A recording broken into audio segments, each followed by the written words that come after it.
Muito bem, graças a Deus. Queridos, nós estamos na lição de número 8, a importância da paternidade na vida dos filhos. Ponto 1, a paternidade dentro da família. Ponto 2, tipos de paternidade extremista.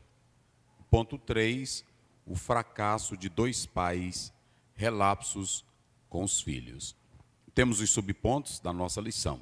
Aqui nós temos as palavras-chave do texto, né? Aqui nós temos o nosso texto, tanto o texto bíblico de Samuel capítulo 2, 1 Samuel capítulo 2, 1 Samuel capítulo 8. Nossos apontamentos extraídos do próprio texto.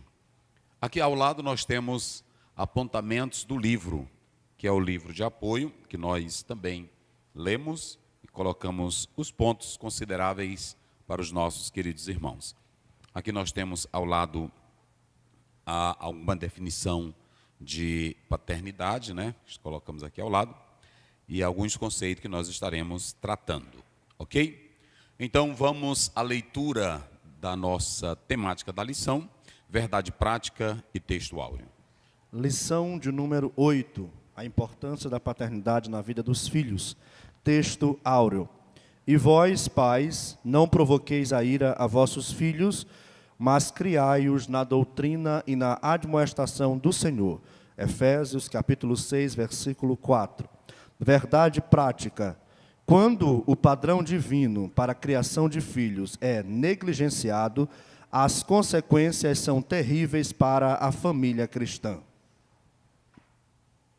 Observem que essa verdade prática, ele diz, quando o padrão divino para a criação de filhos é negligenciado, as consequências, elas são terríveis para a família cristã.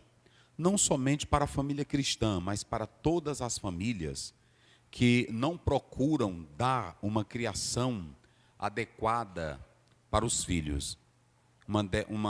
Essa criação, nós estamos falando aqui, nós, claro, estamos falando para os cristãos, para líderes, mas a boa criação, esse aqui é psicólogo, ele sabe disso, a boa criação de um filho envolve o lado emocional, envolve o caráter dos pais, envolve o lado ético, envolve uma tradição familiar. O certo é, quer seja numa família cristã, quer seja numa família não cristã, que não vive dentro de uma igreja, mas a criação de uma família ordeira, justa, educada, ela parte de pais que têm princípios cristãos. Ela parte de pais que têm uma boa educação moral e aquilo que nós estudávamos antigamente, educação moral e cívica. Então, uma criança, para ela ser educada, valorizar os outros, valorizar a vida, ela precisa ser bem educada no próprio lar. Essa onda de criminalidade, de desrespeito, de pedofilia que aumenta a cada dia, pais abusando de filhos, né? Tudo isso é uma questão de caráter, é uma questão de moral. Não é negócio de doença, não. Não é negócio de doença, não. O que eu quero dizer para vocês é que, na verdade, é resultado de não se valorizar a vida. Quando uma criança, ela vem de um lar onde os pais primam pelos bons princípios, pela boa ordem, pela moral, vai ser uma família bem estruturada. E isso quem dá também uma ideia muito importante é Freud. Ele fala desse desajuste, dessa desarmonia familiar, quando falta a presença de um e de outro. O interessante, vocês que gostam disso também, que quando a gente lê a mitologia grega, a gente vê aquele enredo, aquelas narrativas, no complexo de Édipo, você vê essa não realização. Ou seja, a família, ela tem um sucesso garantido quando os pais, pai e mãe, na verdade, se interessam pelo bem do filho. E aqui a nossa verdade prática está dizendo que para nós cristãos, o padrão é o padrão divino, que é a própria palavra de Deus. Então, daí a relevância de você estar aqui, num trabalho como esse, para ouvir como você pode educar seus filhos, criar seu filho no temor de Deus e na palavra do Senhor, ok? Essa é a nossa verdade prática. Agora, Provérbio 29:15 diz que quando a criança ela é entregue a si mesma, ela é a vergonha do pai, ela é a vergonha da mãe. Porque o que eu quero dizer para vocês, o que o padrão de muitos da atualidade que querem, olha para cá, tá filmando? Bota aqui. Vou começar dizendo aqui uma coisa importante. Às vezes tem pessoas que querem se achar intelectuais, cultas, e não gostam da Bíblia. Mas eles gostam de literatura, de pessoas. Olha, vocês podem observar, um dia desse eu vi um rapaz falando, pessoas que falam de Lampião, defendem Lampião, fazem música, fazem homenagem, e ele era um estrupador, racista, não é isso? Matador de gente, mas a sociedade aprova. O Piaget, não é? Que muita gente fala na educação, mas desconhece. Tem também uma história marcada, não é isso?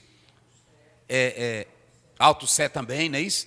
Todos eles tinham históricos horríveis. Aí eu fico pensando como é que esse pessoal gosta de não aceitar a narrativa da Bíblia, que é pura, que só traz ajustamento, afinação, e gosta de homens que, na verdade, o Augusto Comte, o pai da sociologia, deixa eu dizer para vocês aqui, ele nunca teve acerto correto no casamento. O Karl Marx nunca trabalhou, sustentado pelo amigo, sustentado pela mulher. É desse tipo de gente que a sociedade gosta. Agora, quando é de pastor, quando é de padre, quando é de líder, na hora que diz que é religioso, quer jogar fora. É claro que nós temos os camaradas que não têm seriedade, que não têm verdade, mas nós temos homens sinceros na justiça, na política, na educação. Nós temos, não é isso? Nós temos pessoas sinceras, pessoas que se doaram, pessoas que se deram para que a justiça prevalecesse. Agora, isso só pode acontecer com pais que trazem filhos bem educados, ok?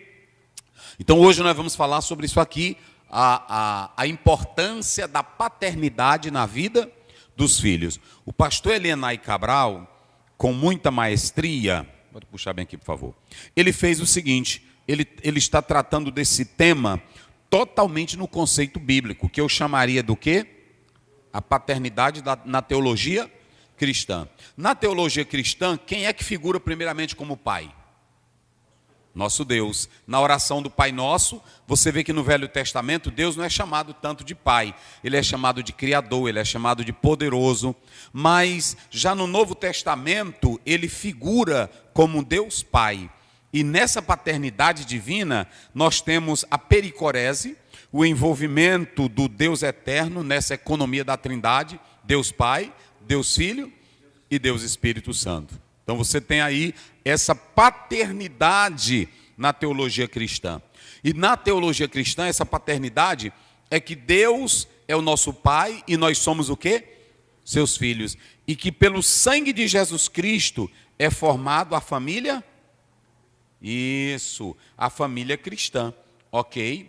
Então, a realidade é que o pastor Elienay Cabral, ele está tratando da paternidade de pais cristãos, mas envolvendo também um lado teológico.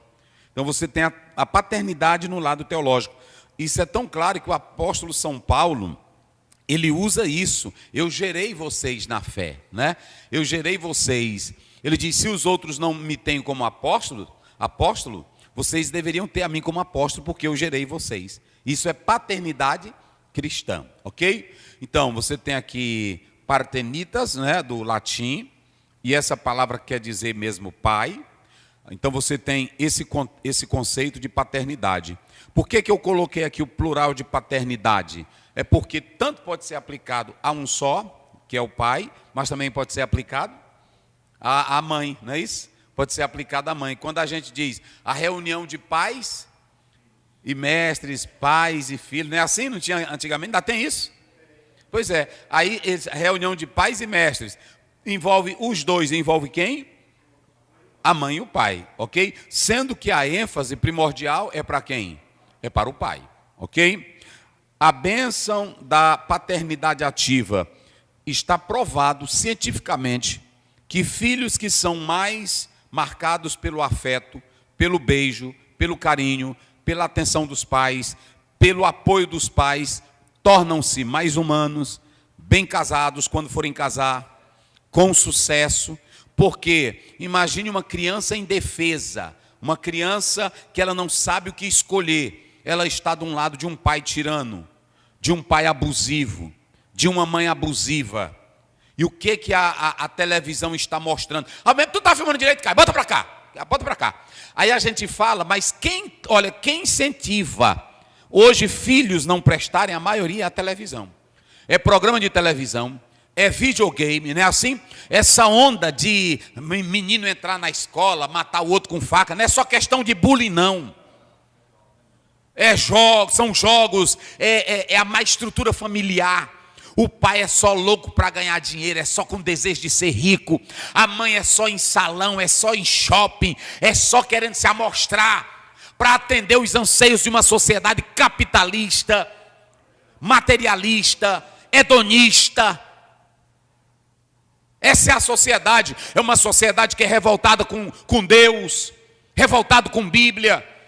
Vocês veem que hoje a sociedade, ela não incentiva o filho a chamar o pai de pai, não incentiva a dar a bênção. Não é assim? E a cada dia as crianças, olha para cá, sociedade brasileira, muitos dos que são líderes são culpados disso. Há muitos que querem proibir a igreja de pregar, proibir a igreja de evangelizar, proíbam a televisão que incentiva a desconstrução da família, que incentiva práticas libidinosas. Proíba a televisão que incentiva a criança a incentivados pelos jogos a matarem. Proíba! Mas não, querem proibir o quê? É Bíblia, é igreja. Agora, uma casa aonde o filho, a filha, tem o apoio de um pai, e eu vou falar aqui logo bem direitinho, um pai que diz que é crente, ele amanhece o dia na casa, chutando tudo, ele não dá um beijo no filho, ele não aperta a mão do filho, a filha vai falar, ele não dá atenção para a filha. Rapaz, olha para cá, tu está filmando, tu não é crente não, irmão, estou logo te dizendo aí, tu não é crente não, viu? Tu não é crente não, é um monstro. Onde é que eu vou ter um filho meu, ele vem me mostrar uma coisa, às vezes a criança, ela faz uma brincadeirinha, bota um rabiscozinho, um negócio, papai, o que eu fiz? É só uma besteirinha, mas para ela aquilo ali é o quê? É o maior sentimento dela, é a maior expressão dela, não é assim? Pronto, a criança chega aqui para mim na igreja, pastor Zé, a mãe chega, olha o que esse menino fez para o senhor, pastor, eu vou olhar, é só um risco. Aí eu disse, eita rapaz, como é que tu consegue fazer um desenho desse? Sabe por que as crianças gostavam de Jesus? Porque ele dava atenção para elas, ele orava por elas. Tem pai que não dá um beijo, eu sei que tem criação que é diferente, que eu não fui criado nesse ambiente. Era outra época, era outro contexto. Só que lá em casa, eu sabia como era a maneira do pai fazer carinho, era gritando com a gente. Era o carinho dele, eu entendia isso. Mas todo o tempo sem ter beijo comigo, sem ter abraço, com nenhum dos meus irmãos. Mas eu sempre vi o interesse dele, botando na escola, ajudando, botava na obra. Se não fosse isso, nós não estaríamos aqui. Eu não estaria aqui. Isso não tem como. Você quer ver um exemplo? Um filho que nasce, o pai é músico. Qual é a tendência natural? É ser músico. Um filho que nasce na casa, e aí os pais são políticos. Qual é ser político? Um filho que nasce na casa de um pastor, qual é a tendência de algum dos filhos? Então é isso, gente. Então, agora, ele vai querer aquilo quando ele vê que o pai... Outra coisa que eu vou dizer para você, nem igreja, nem atividade, nada disso atrapalha família. Porque o meu ministério, se eu amo meu ministério, que é cuidar de gente, eu não vou amar também cuidar de meus filhos? Um pastor que diz que ama o ministério dele, mas não cuida da mulher, não cuida do esposo e da obra, não culpe a obra não, é porque ele não te ama, irmã. É porque ele não te ama, vou logo dizer aqui a verdade. Quando diz assim, meu marido trabalha demais, ele chega em casa, a vida dele é a empresa, ele está fugindo de ti, ele não te ama. Porque marido que ama a esposa, ele tem prazer de dizer, minha filha, leva o café lá na empresa para mim, não é assim? ou vamos jantar juntos lá na empresa. Tudo na empresa ele faz para envolver o quê? A família.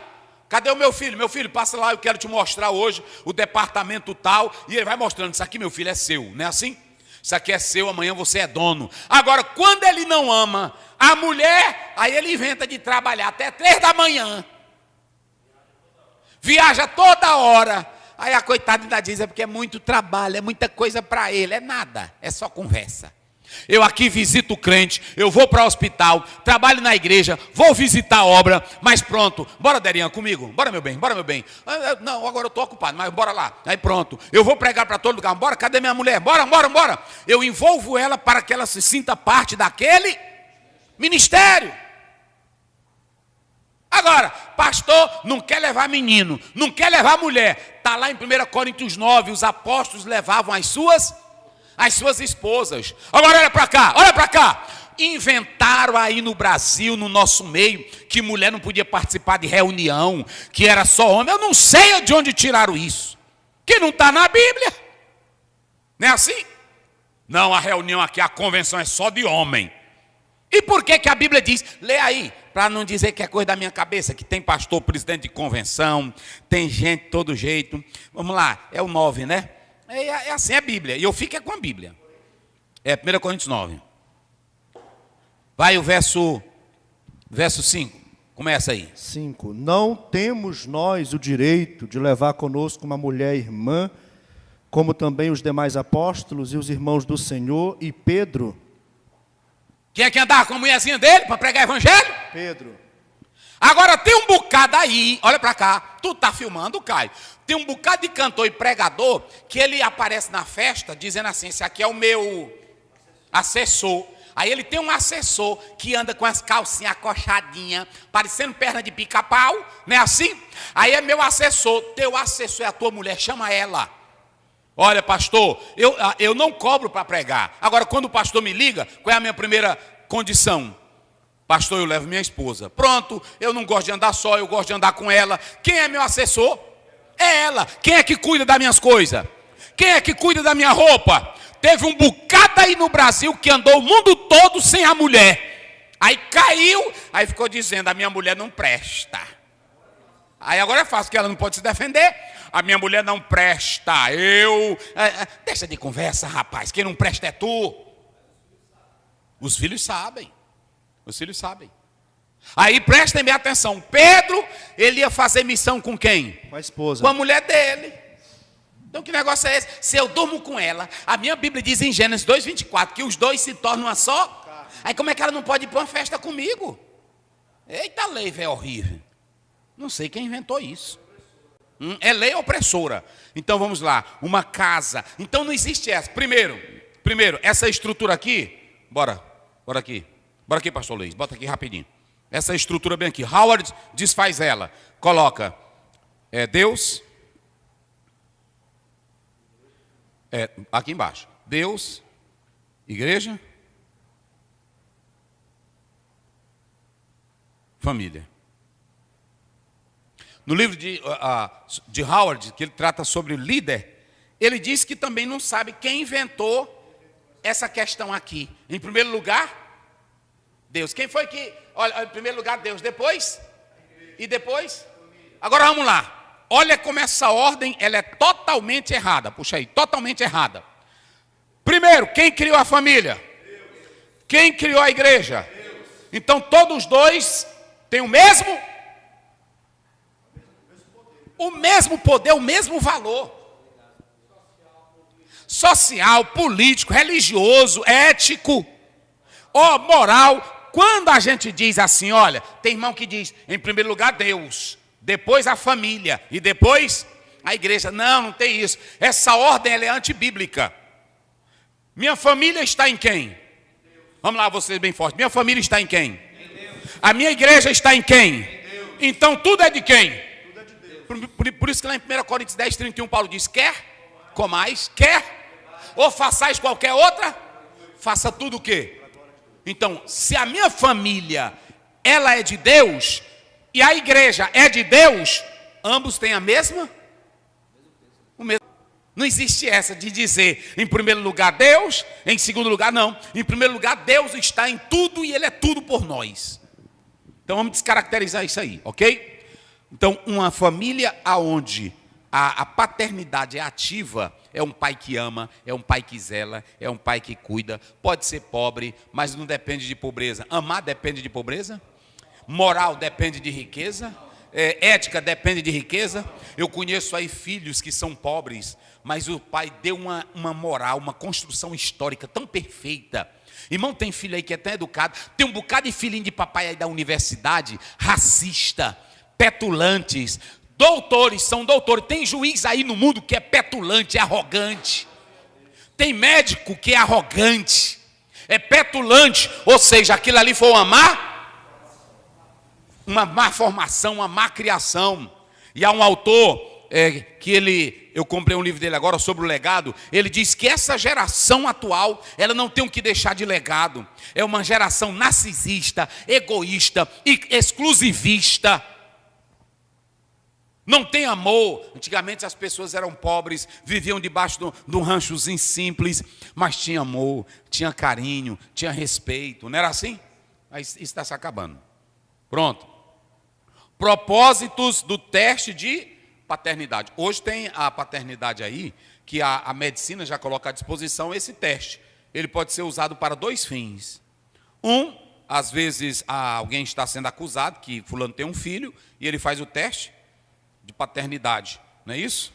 De comprovação. Mas também tem o teste de paternidade, que acontece, digamos, uma criança, um casal tem um filho no hospital, e aí foi roubado o filho, e os pais estão desesperados, e eles julgam pela forma, pelo nariz, pela boca, pelo jeito, que ali é filho dele. Então, ele pede para a justiça para fazer o teste de paternidade. A paternidade... Cadê? Sim. A paternidade, ela transcende o lado biológico, né? Essa paternidade aqui, é claro que nós sabemos que tem os pais biológicos, que é o quê? É aqueles que geraram, que tem o sangue. Esse é o pai biológico. Mas também transcende a isso, porque tem o pai adotivo, que ele também vai manifestar o quê? Paternidade. É claro que eu vou abrir um parêntese. Tem uma paternidade aí hoje, que eu não vou entrar aqui no mérito, mas que nós não concordamos. Quero ser bem claro. Não é que eu esteja desfazendo de você. Nós nem aceitamos e não concordamos. É um direito seu de achar assim, é um direito meu também de não concordar. Eu só não vou te ridicularizar, eu só não vou te rebaixar. Agora, eu tenho que ser claro com o meu credo e com o meu ponto de vista. É muito importante que amanhã, querido professor, na sala de aula, você dê ênfase a essa paternidade. Tu já está sabendo o que eu estou falando, né? Meia palavra para um bom entendedor, basta. Precisa eu estar aqui, que eu não estou aqui para polêmica, eu não estou aqui para ganhar seguidor com polêmica e miséria dos outros. Eu não quero crescer com misérias dos outros. Eu estou dando o ensino da palavra de Deus. Aqui não é para negar. Tem uns aí na internet que tem não sei quantos mil seguidores só da desgraça dos outros. Eu lá quero isso, rapaz. É urubu na carniça. Só gosta de miséria. Não, é urubu na carniça. Então, eu não vou falar dessa paternidade, mas vocês já entenderam, não já? Então, a paternidade biológica, ela é natural, ela é de Deus. E a paternidade como doação? Adoção, é correto ou não é? E aquele pai e aquela mãe passa a ter o filho como se tivesse saído das suas entranhas. E é maravilhoso, nós sabemos disso. Um exemplo de adoção na Bíblia é o de Moisés. Moisés passa a ser chamado filho da filha de Faraó. Então aí você tem um lado materno, mas também tem um lado paterno, ok? A paternidade espiritual. A paternidade espiritual é um exemplo. Quem foi o primeiro que te evangelizou? Minha mãe. A tua mãe. Então ela é tanto mãe espiritual, ela tem essa maternidade, mas também tem o lado espiritual. Quando alguém, sim. Eu vou usar aqui o nosso exemplo, que o Senhor é o nosso pai ministerial. Isso, pai ministerial, né? Assim, que isso é chamado aqui, eu coloquei aqui também, de paternidade simbólica. Por exemplo, quem é o pai do rock? Não é assim? Quem é o pai da filosofia? Pitágoras, né? Quem é o pai da arte? Aleijadinho, né? Uma coisa assim. Então, essa é a paternidade biológica. Aliás, simbólica. Essa paternidade simbólica é que você gerou aquilo ali, né? Quem gerou o popstar? Não falei que é o Michael Jackson, aquelas coisas dele? Quem gerou o jazz? Quem foi que gerou o jazz? Me lembra aí. Mas tem aí o nome dele, né? Eu não sei se foi o Ray Charles, não. Aí quem gerou o blues? Quem gerou? Isso tudo aí é chamado de paternidade simbólica. A paternidade espiritual, veja bem, não é para você ter guia espiritual. Jesus disse que a ninguém chameis pais, né? Nós não temos essa. Esse é meu guia espiritual. Não. Nós temos assim. Eu louvo a Deus pela vida do Marcos, que ele me ganhou para Jesus. Foi o instrumento de Deus. Ele é um pai espiritual no sentido de ter lhe conduzido a Cristo. Mas ele não tem poder espiritual para você chamar ele de pai, como em algumas religiões elas fazem assim. Ok? Deu para entender? Explicamos aqui tudo sobre paternidade. E aí você pode falar. Vamos lá, vamos correr aqui. Texto bíblico agora. O primeiro texto bíblico vai de Samuel, versículo quanto? Capítulo 2. 2:12. Eram, porém, os filhos de Eli, filhos de Belial, e não conheciam o Senhor. Isso. Porquanto o costume daqueles sacerdotes com o povo era que, oferecendo algum sacrifício, vinha o moço do sacerdote, estando-se cozendo a carne, com um garfo de 3 dentes em sua mão, e dava com ele na caldeira, ou na panela, ou no caldeirão, ou na marmita, e tudo quanto o garfo tirava, o sacerdote tomava para si. Assim faziam a todo Israel que ia ali a Siló. Também, antes de queimarem a gordura, vinha o moço do sacerdote e dizia ao homem que sacrificava: me dá dessa carne para assar para o sacerdote, porque não tomará de ti carne cozida, senão crua. Era, pois, muito grande o pecado destes jovens perante o Senhor, porquanto os homens desprezavam a oferta do Senhor. Muito bem. Agora nós vamos falar sobre os filhos de Eli. A lição, ela vai usar 2 famílias, a família de Eli e a família de Samuel. Na família de Eli, nós vamos ter 2 filhos. Como são os nomes? Ofni e Finéias. Na família de Samuel, nós vamos ter 2 filhos. Quem são? Joel e Abias. Então, você tem 2 pais e quantos filhos? 4, não é isso? 4 filhos. E aí você vai pegar e vai comparar essas famílias do Velho Testamento e ver aonde está o erro. Primeiramente, o texto começa com uma negativa. E eram os filhos de Eli, filho de quê? Filhos de Belial e não... Para isso aí, filho de quê? Filhos de Belial. Aqui, ó, vamos lá comigo. Beni, Berri. Velial. Vamos lá. Beni, Velial. Aqui eu coloquei, na NVI, eles são chamados de quê? Canalhas. Às vezes tem irmão que, pastor, isso é pesado, tudo que eu pesquiso aqui, mas é porque eu não boto nos termos técnicos que eu não quero colocar, não é? A sociedade, homens que dizem assim, sem moral, sem ética, sem pudor, mas eu digo logo é assim, inescrupulosa. Aqui não, é canalha, é sem vergonha, é bandido, só isso, vou logo direto daqui. A King James diz que eles eram o quê? Corruptos. Há uma outra tradução, inveterados, indignos, miseráveis. Então, esse Beni-Velial, filho de Belial, eram filhos do diabo. Filhos, aqui está dando a característica desses filhos de Eli. Agora imaginem, pensem comigo, um sacerdote gerar filhos de Belial. Eu pergunto, Eli, a esposa, geraram esses filhos? Geraram biologicamente. Sim. E essa característica, essa qualidade miserável, quem gerou? Vamos, eu quero vocês participando. Quem gerou? Eu acho que foi todo um contexto onde eles estavam. A ausência, talvez, do pai, que talvez não estava presente todo o tempo, e a influência de amigos, a própria cultura, sexo ilícito, então todas essas coisas.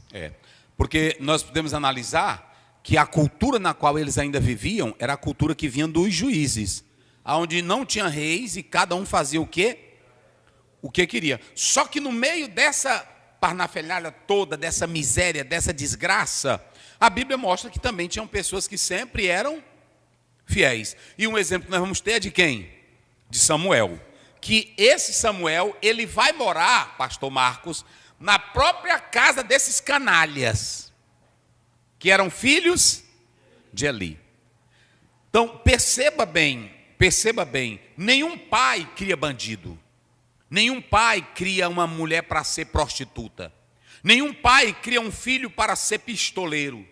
Nenhum pai cria um filho para ser miserável. Ele não nasce assim. Ele não é predestinado para isso. Tudo isso é resultado do quê? De uma construção e da escolha própria do ser humano. Não é assim? É claro, como você falou, tem a influência do ambiente familiar, tem a influência hereditária, tem a influência dos amigos, tem a influência da escola, mas tudo que eu estou dizendo aí hoje, que está atacando essa sociedade, que a maioria estão se tornando filhos de quê? De Belial, é também devido a isso, a contexto, a comportamentos, a ensinos errados. E a ausência de pais presentes no lar, com amor, com carinho, com amparo, com zelo, com poder de analisar, de observar. Com quem o filho anda, o que é que o filho faz. Aqui nós estamos falando de 2 sacerdotes. Olha como é que Deus chama. Eles são o quê? Filhos de Belial. Canalhas, corruptos. E vou dizer uma coisa a mais para vocês. Eles estavam trabalhando com o que era sagrado. Muito interessante isso aqui, irmãos. E eles, sabendo o que era sagrado, eles faziam do sagrado o quê? Profano. E se eles faziam do sagrado profano, como é que nós vamos chamar eles? Canalhas. Olha para cá. Você que diz que é homem de Deus, mulher de Deus, e faz do sagrado que é profano, a Bíblia chama como? Canalha. Se um homem diz que é de Deus, ele se apossa daquilo que é sagrado, ele é canalha. Se a mulher diz que é de Deus e se apossa do que é sagrado, transformando em profano, é canalha. Como é que eu vou pegar, irmão? A pessoa diz que é crente, diz que é um pastor, aí a igreja dá o sagrado para ele, ela dá o dinheiro que ele serve no altar, e ele vai pagar um motel. Como é que a gente vai chamar um homem desse? É que ele tem falhas, é que ele é um homem... Como é que a gente vai chamar ele? É canalha. A igreja toda confiando nele, ele está no altar pregando, é cantora, diz que é de Deus. Aí ela termina de cantar e vai para motel. Como é que a gente chama ela? Pronto, é isso aí o nome dela. Filha do diabo. Está na Bíblia. E eu vou dizer uma coisa para vocês. E eu vou dizer uma coisa para vocês aqui hoje, agora. Vou dizer para vocês. Como é que eu sou um homem, que eu digo que sou homem de Deus, mulher de Deus, e eu pego aquilo que é sagrado, eu estou no sagrado. E a Bíblia diz que Deus vai matar esses meninos aqui, porque eles pegaram do que era sagrado. Do que era sagrado. Então, observe bem, a primeira coisa que eu coloco aqui, quebrando o precedente da lei. Vamos ler essa referência aqui. Deuteronômio 18, verso 3. Rapidinho. Deuteronômio 18, 3. Isso. Este, pois, será o direito dos sacerdotes. Olha o direito do sacerdote. Para receber do povo, sim, dos que sacrificarem sacrifícios, seja boi ou gado miúdo, isso, que darão ao sacerdote a espádua e as queixadas e o bucho. O que era do sacerdote? A espádua, as queixadas e o bucho. Pronto. Ou seja, lá atrás, Deus já tinha dito o que era para ele tirar da oferta sagrada. 3 coisas, diga de novo. A espádua, queixadas e o bucho. Pronto. O sangue e a gordura pertenciam a quem? Ao Senhor. Mas quando as pessoas iam sacrificar a Deus, eles não deixavam seguir o rito do processo. Observe que eles cometem 3 pecados. Eu coloquei aqui o pecado duplo, mas eu vou acrescentar mais um. Mas eram duplos. Eles queriam tudo. E tiravam a parte antes de ser oferecida. Tudo. Se Deus disse que só 3 coisas pertenciam a eles, mas eles não queriam saber o que estava dentro da panela. Ele botava o garfo e tirava o quê? Tudo. Um líder que quer tudo da igreja é profano.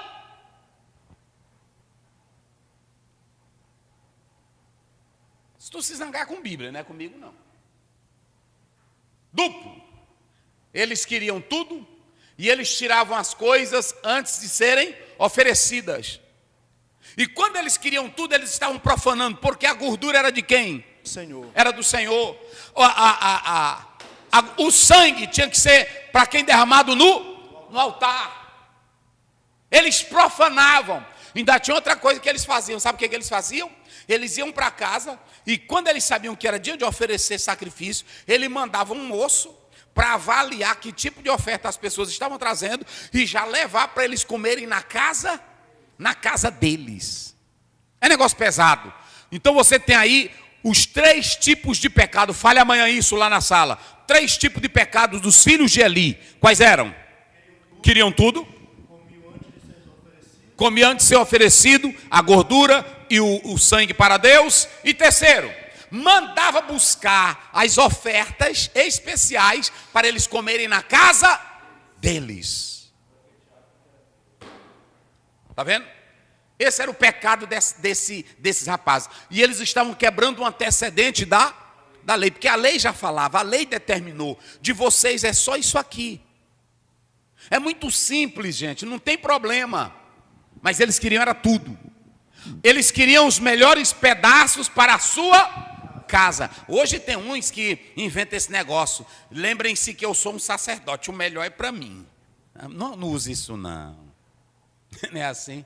Não use isso não. Tem uns que só querem benefício. Jesus disse em Marcos 10:45, o Filho do Homem não veio para ser servido, mas ele veio para... Pronto, honrar é bíblico, tratar bem é bíblico, sustentar o obreiro é bíblico ou não é? Agora você usar a Bíblia para dizer que o crente tem que te enricar, isso é antibíblico, meu filho. Isso é antibíblico. Honrar é uma coisa. Agora você dizer, me honrem, traga um bode para mim porque eu sou o pastor. Eu estou correto? Eu sou profano. A igreja, ela tem uma renda, é simples, tanto é para construção, tanto é para servir a caixa social, tanto é para a manutenção, e tanto nós vamos dar para o salário do pastor. A igreja decide, isso aqui é digno. Agora eu olhar e dizer assim, tudo é para mim, é como um prefeito que vem o orçamento, como é? Me ajuda aí, não vem o orçamento? Hein? O orçamento anual, mas vem para cada departamento, para a Secretaria de Saúde, e ele sabe quanto vem, não sabe? Aí ele entra em acordo com o povo, e aí diz assim, ó, não só dá tanto para a educação, tanto para a saúde, o município se quebra, e ele está rico. Essas riquezas, Deus acaba contigo. Na próxima esquina ele vai te acabar. Jesus disse assim, em Mateus 10:10, digno é o trabalhador do seu salário. Ele não disse assim, digno é o trabalhador do todo. Digno é o trabalhador da sua subsistência. É o que diz a Bíblia. Vamos lá. Agora, eles faziam o seguinte. Esses filhos de Eli, irmão, não valiam nada. Nada, nada, nada, nada. Nada. Sabe o que eles faziam? Eles levavam as mulheres, e aqui nós vamos ter uma discussão teológica muito grande para quem gosta. Eu não gosto disso. Observem que a Bíblia diz que tinham as mulheres, não tinha? Como é que está aí? Lê aí, rapidinho. Depois tu lê Êxodo 38, verso 8. Vamos lá. Isso. Tá bem? Tu até já passou por ele. Vamos lá.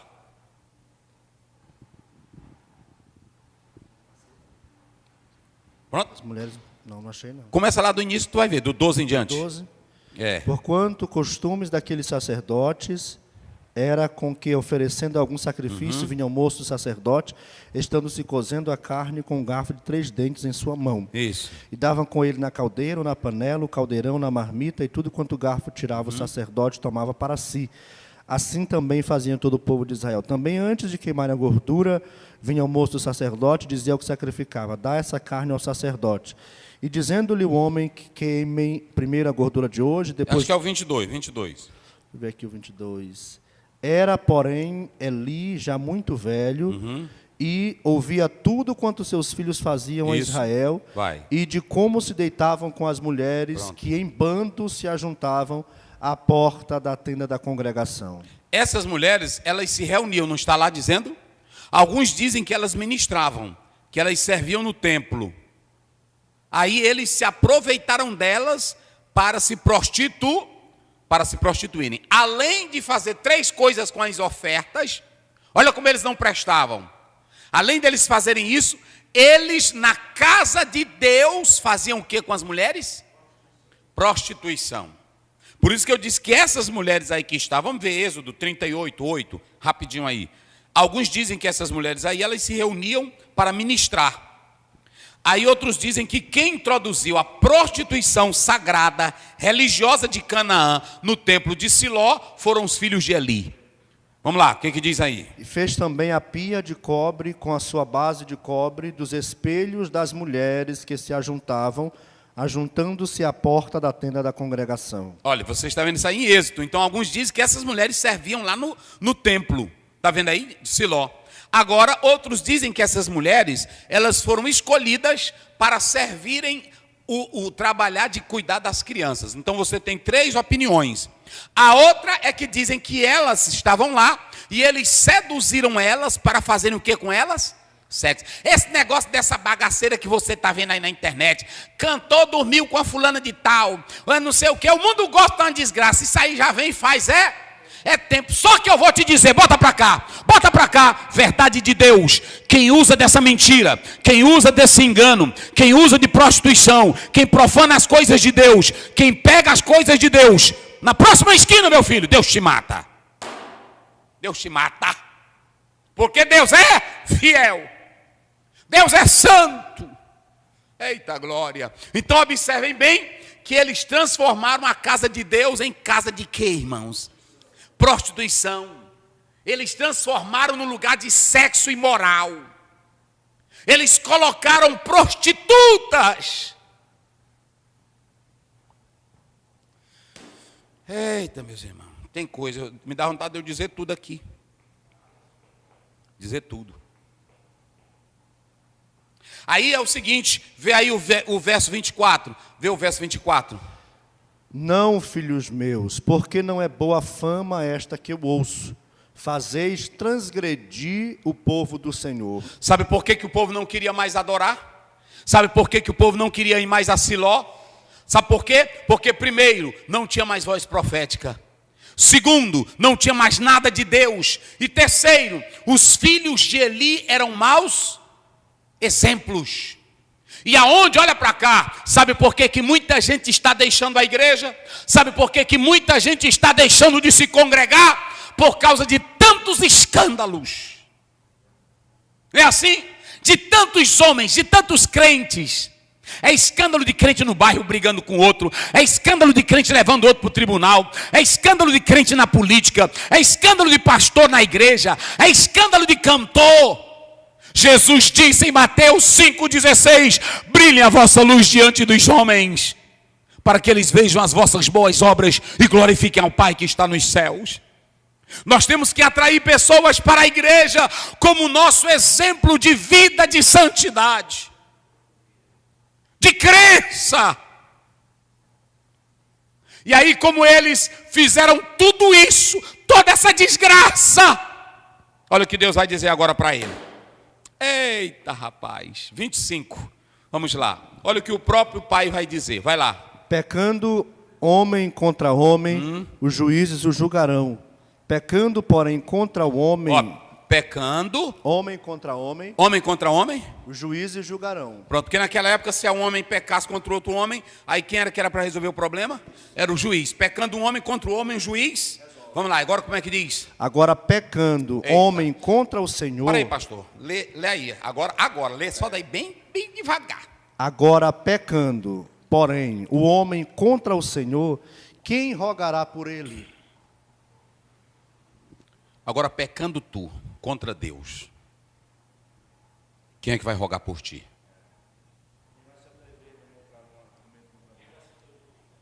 Quem é que vai ser teu juiz? Pecando você, olha o que eu coloco aqui. Quando Deus é o queixoso, às vezes é tu que se queixa mais o outro. Agora aqui quem está se queixando? E quando Deus se queixa, eita. Esse é o 11:29 de Hebreu. Vou mostrar para ti. Quando Deus se queixa, oh, aleluia. Pela fé, É 12. Oh, meu Deus. 12:29. Porque o nosso Deus é um fogo consumidor. Porque o nosso Deus é o quê? Fogo consumidor. Lá vai, olha para cá. Quando você lê Levítico 10, Deus matou Nadab e Abiú. Não é assim? Quando você olha para a própria palavra de Deus, Deus matou Onã, não matou? Porque não queria valorizar a origem da familiar. A Bíblia mostra claramente que Deus vai apoiar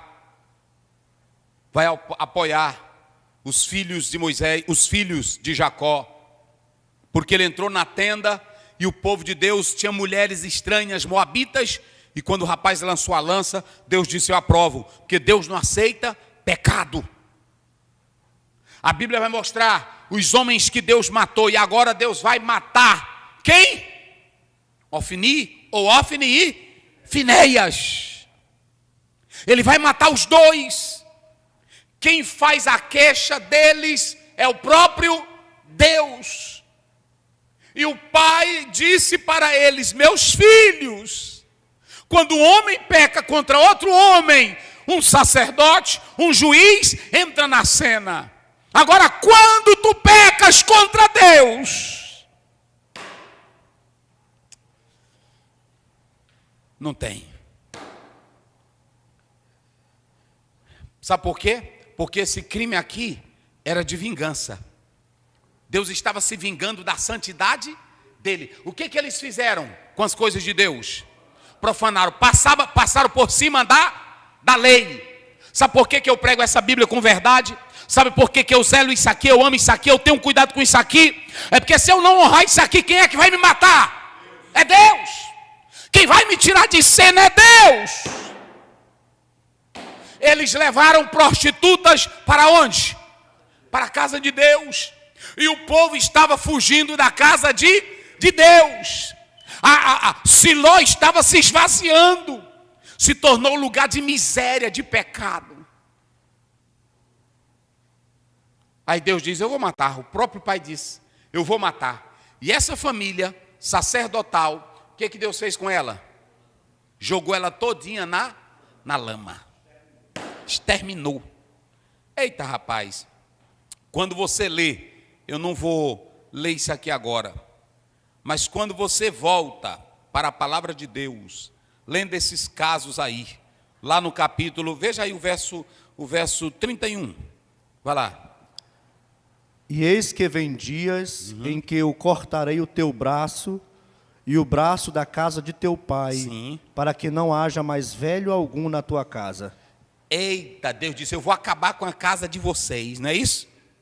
Eu vou acabar com a vida de vocês. E aí você pode ver que isso aí, mais na frente, aquele caso dos sacerdotes lá em Nob, não é isso? Em Samuel, e se refere a isso aí, né? Quando você atenta para a palavra de Deus, Deus vai castigar a casa de Eli. Ele diz: eu vou cortar o braço de vocês. Você pode ler 1 Samuel 22, capítulo 22, 18 a 19. E sabe o que Deus faz? A Bíblia diz que Deus passa a casa, o sacerdócio para outra casa. Olha o 32, como diz a palavra do Senhor. 32. E verás o aperto da morada de Deus em lugar de todo o bem que houvera de fazer a Israel, nem haverá por todos os dias velho algum em tua casa. Vai. E eu suscitarei para mim, 35. Isso. E eu suscitarei para mim um sacerdote fiel, que procederá segundo o meu coração e a minha alma, em uma casa firme, e andará sempre diante do meu ungido. Pronto, sabe o que acontece? Deus pega toda a família sacerdotal de Eli e joga ela onde? E aí ele ainda faz essa família ir atrás da casa de Samu, bater na porta de Samuel para pedir o quê? Para pedir pão. Uma família que Deus deu glória, que Deus deu honra, que Deus deu sucesso, que Deus deu crescimento, mas ela se tornou tão profana que Deus joga na lama. É isso que Deus faz com quem não valoriza as coisas dele. Ele faz a tua família ir para onde? Para a lama. Talvez você diga, mas Deus não é amor, mas Deus não é misericórdia. Olha o tanto de oportunidade que Deus deu para essa família, mas não fizeram caso de Deus. Então, em primeiro lugar, você está tendo aqui 2 filhos que vão ser chamados, como é? Beni, Veli, Au. Filhos canalhas. É assim que a Bíblia diz. Vamos ao último texto, para nós encerrarmos aqui. Vamos lá. 8, a partir do 1º. Isso. E sucedeu que, tendo Samuel envelhecido, constituiu a seus filhos juízes sobre Israel. Sim. E era o nome do seu filho primogênito Joel. Sim. E o nome do segundo Abias. E foram juízes em Berseba. Porém, seus filhos não andaram pelos caminhos dele. Antes se inclinaram para a avareza e tomaram presentes e perverteram todo o juízo. Pronto, é só até aí, né? Vamos analisar. Primeiro nós temos, digam comigo, Ioel, que aqui é o Joel. Como não tem a letra J no hebraico, então nós temos aqui o Iode. E por que eles traduziram? Porque eles fazem a tradução, usando isso aqui, às vezes o início da palavra, com esse I, eles transformam no J, que fica como Joel, não é isso? Então, aqui ele quer dizer Jeová é Deus. E você tem havia, vamos lá, havia é o quê? Aqui nós podemos analisar, meu pai é Jeová, ou meu pai é Deus. Note que nenhum dos 2 filhos, nem Abias, nem Joel, fizeram jus ao seu nome, e nem fizeram jus ao nome de seu pai. Quem era o pai deles? Samuel. E Samuel era um homem de Deus ou não era? Samuel era homem de caráter ou não era? Só que é o seguinte, o texto começa dizendo uma cena triste. Como é que diz o início do texto? Samuel, tendo envelhecido. Todo problema nosso vem com o quê? Com a velhice. A Bíblia diz que Jacó, aliás, Isaac, ele vai ser enganado por Jacó, já na velhice. A velhice é um momento bom, mas também se torna um momento frágil. Às vezes até os filhos se aproveitam da vulnerabilidade do pai que já está velho, está cansado, não sabe responder bem, não sabe como tomar uma liderança forte, perdeu as forças. E aqui vem um problema, olha o que eu coloco aqui. Podemos cometer os mesmos erros, sim ou não? Samuel era homem de Deus, Samuel era um profeta do Senhor, Samuel era um juiz de verdade, Samuel tinha pecado, Samuel tinha erro, Samuel é acusado de corrupção, Samuel é acusado de adultério. Não, nem ele nem Eli são acusados de pecado. E ainda lá no texto diz que Eli foi conivente com o pecado dos filhos, porque ele não foi enérgico. É a leitura que se faz do texto. Agora, Samuel não tem pecado, mas Samuel vai errar também como Eli. Esse negócio de pai é um negócio sério, gente. Samuel foi sincero, Samuel nunca procedeu como os filhos de Eli, mas ele sabia que os 2 filhos, porque o pai sabe qual é o filho dedicado, o pai sabe qual é o filho que é aplicado, o pai sabe qual é o filho que não quer prestar, o pai sabe que não quer trabalhar. E ele, para garantir o sucesso da família, a substituição, ele coloca em Berseba os 2, mas a Bíblia diz que os 2 filhos eram o quê? Olha, diz como é a Bíblia. A Bíblia não quer saber se tu é filho de presidente. Olha para cá, bota para cá. A Bíblia não quer saber se tu é filho do presidente, se tu é filho de pastor Aziel. Não quer saber, porque a gente tem esse irmão, cuidado, é o filho do chefe. Que negócio de filho de chefe? Para Deus é quem presta. Como é que diz aí a Bíblia? Porém, os seus filhos não andaram pelos seus caminhos, Antes se inclinaram para a avareza, tomaram presentes e pervertiam o juízo. Eram ladrões, corruptos e pervertiam a lei para beneficiar a eles, faziam concessões. Ou seja, Samuel queria porque queria os filhos dele liderando, mas os filhos não tinham caráter. Por isso que eu coloquei, nós temos que ter todo cuidado para não cometermos os mesmos erros. Porque ali tinham dois filhos. A Bíblia não diz que os mesmos pecados dos filhos de Eli são os mesmos pecados dos filhos, eram diferentes, mas no final era a mesma coisa, era pecado. Samuel era contemporâneo de Eli, né, pastor? Tudo, ainda tem isso, né? E ele viveu toda essa situação, ele acompanhou tudo, mas ele viu os filhos de Eli. Um dia eu vi um pastor que o filho dele pecou, e aí esse pastor ele era duro, na convenção ele era duro. E aí depois a convenção teve que julgar o filho dele. E quando ele estava na hora, ele disse: gente, eu já julguei muitos casos e fui contra. Agora é o meu filho, me ajudem. Então pai é negócio sério, né? É. Mas é Bíblia, né? Observe que esse capítulo é triste porque Israel perde a sua vocação civil e religiosa e vão adotar a vocação quê? Política. Foi o maior erro da nação de Israel, ainda que Deus continuasse usando, mas Deus chamou Israel para uma vocação espiritual, para ser luz para os povos, para trazer os povos. Israel sai da vocação espiritual e vai para a vocação política. Será que nós somos contra a política? Não, os senhores. Eu sou contra a política, não, os senhores. Eu louvo a Deus quando alguém se candidata, que é um candidato que tem ideias, que tem objetivo. Agora, fazer da igreja um palco político ou botar a igreja para estar nisso é tirar ela da sua vocação. A igreja, ela não foi chamada para isso. A vida da igreja é evangelizar o mundo, é ganhar almas. Se um membro da igreja sai para ser político, é uma coisa, não é assim? Se ele sai com ideais para trabalhar pelo bem da família, da nação, do povo, é uma coisa. Agora, a igreja ser transformada numa agência política, ela está perdendo o foco dela, ela está perdendo a natureza dela, ok? Ela está saindo do que é sagrado para o profano.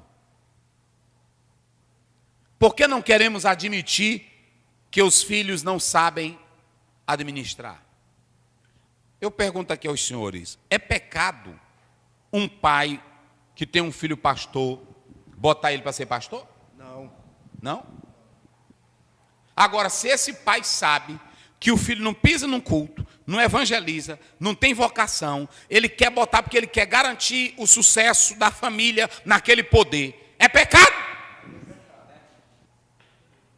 Não é pecado? Pronto, eu quero me garantir no poder, aí eu não quero que ninguém entre, eu quero que meu filho domine, é pecado ou não é?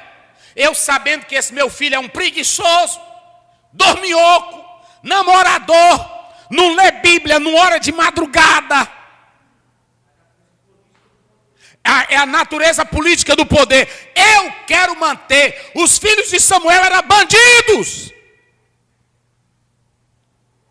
E ele queria, observem bem, queridos, que eu não sou contra. Eu já falei aqui, quando o filho tem chamada, e não é errado, tem irmão que fala, o filho do pastor ali agora já é pastor. E um filho do médico?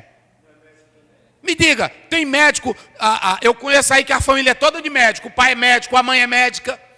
Por que os filhos foram ser médicos? Fala aí tu que é psicólogo, bota aí na boca dele. Porque os pais incentivaram a vida toda e viram no filho aquilo. Pronto, os pais incentivaram. Aí os filhos ficam olhando, não quero ser médico como papai. Sentiram a vocação. Sentiram a vocação. Tem filho aí que nasceu na casa de um pai político. Um não quer ser político, mas 2, 3 querem ser político. Por que eles querem ser políticos? É o reflexo, é o espelho. Aí está aí. Está aí. Então isso aqui é natural. Agora, eu não posso aceitar, é aquele que sabe que o filho não tem chamada, sabe que o filho não evangeliza, sabe que o filho não lê Bíblia, sabe que o filho não tem tendência para o ministério, mas ele quer garantir o futuro dele, e ele coloca quem? Os filhos.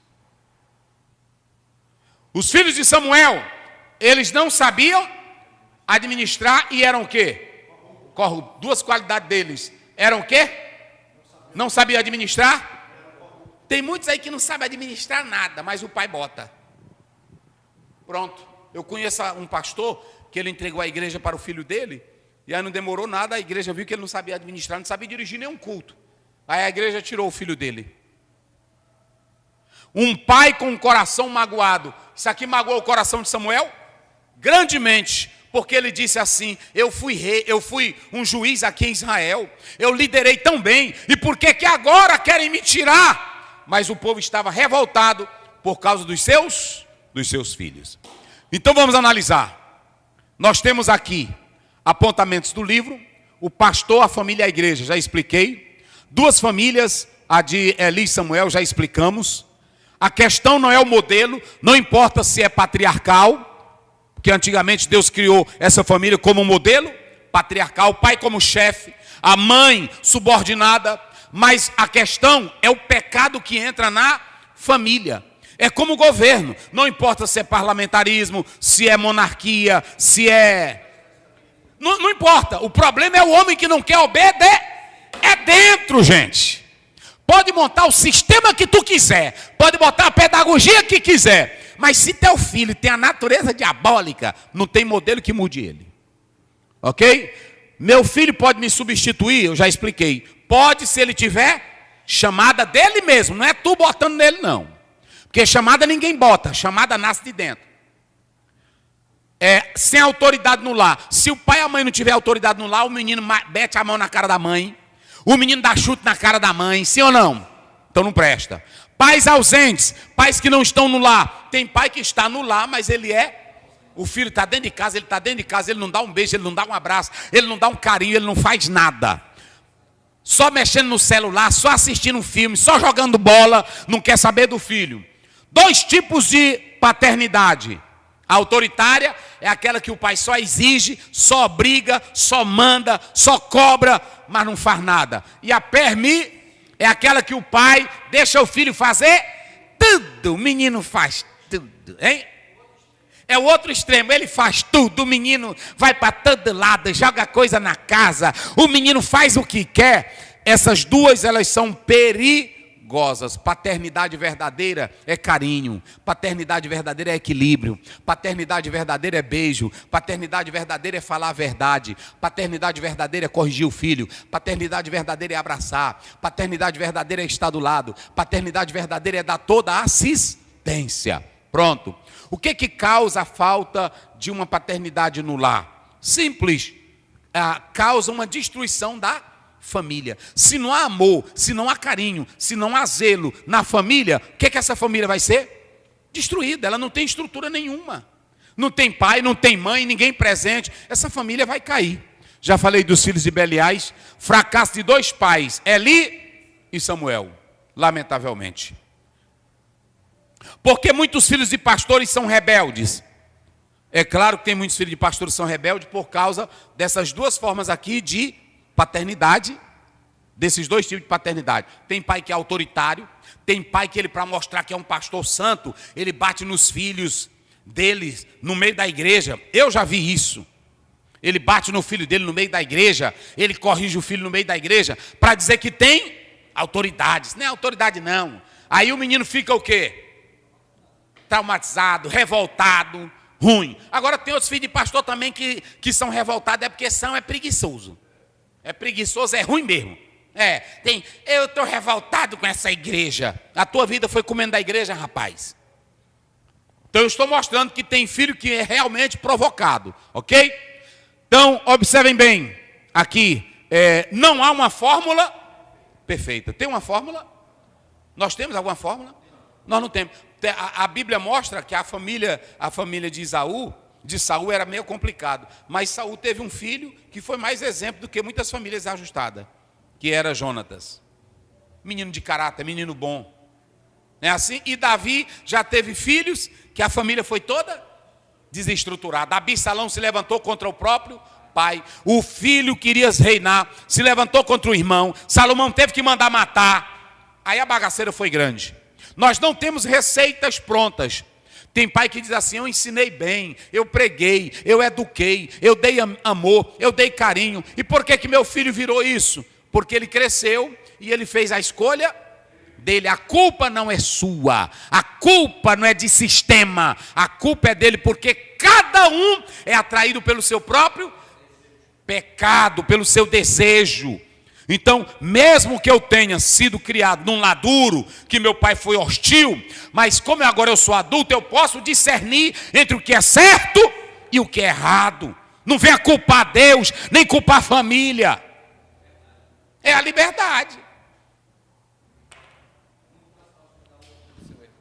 Aí fica, não, ele é assim, gente, é por causa da sociedade. Não tem um filósofo que diz: o homem nasce, mas a sociedade não. A Bíblia diz que o homem já nasce em pecado. E o homem, ele faz as suas próprias escolhas. Agora, como falou ele aqui, ele pode ser influenciado por filosofia, amigo. Ele pode ser influenciado pelos amigos, pelo meio ambiente. Ele pode ser influenciado pela própria ganância dele. Eu li um autor que diz: Hitler nasceu aquele monstro? Não. Agora veja as obras que Hitler lia. A teoria da evolução incentivou muito ele. Raça pura. Nietzsche influenciou. Cuidado com isso. Que Deus nos abençoe para todos sempre. Vamos orar com o irmão Maurício e o pastor Luiz, impetrando as bênçãos apostólicas. Senhor nosso Deus e Pai, em nome de Jesus, nós te agradecemos por este momento, Senhor, aonde este estudo, Senhor, está sendo divulgado, que os canais, Senhor, as pessoas que forem alcançadas, meu Pai, meu Deus, em nome de Jesus, que sejam abençoadas e que a escola bíblica dominical seja frutífera para a honra e glória do Teu nome. Abençoa o pastor Ziel, a todos que estão participando, a todos que estão envolvidos neste trabalho. Em nome de Jesus nós te oramos e te agradecemos. Amém. Que a graça do nosso Senhor Jesus Cristo, o amor de Deus, o nosso Pai, a comunhão e a consolação do Espírito Santo seja com todo o povo de Deus, desde agora e para sempre. Amém.